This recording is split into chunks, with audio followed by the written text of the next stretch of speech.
राधे राधे भाइयों। कैसे हैं आप सब। भारतीय संविधान की इस श्रृंखला में आज हमारा दूसरा वीडियो है।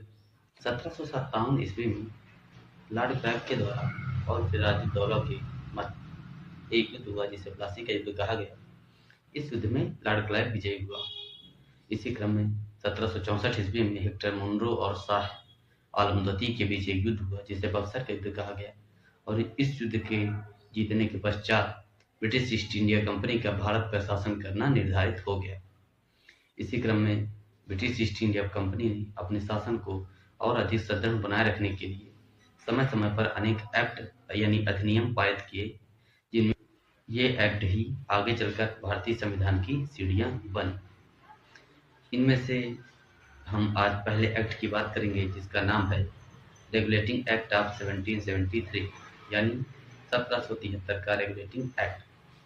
इस एक्ट की खास बात यह थी कि इसमें बंगाल का गवर्नर का पद परिवर्तित करके बंगाल का गवर्नर जनरल पद कर दिया गया तथा गवर्नर की सहायता के लिए 4 सदस्यीय परिषद की स्थापना की गई। बंगाल के पहले गवर्नर जनरल के पद पर वॉरेन हेस्टिंग आए।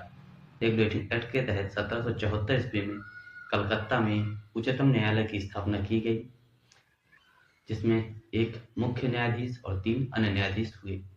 मुख्य न्यायाधीश का नाम सर एलिजा एम्फे था तथा 3 अन्य न्यायाधीशों में एक थे चैम्बर्स, एक थे ली मेस्टर और एक थे हाइड।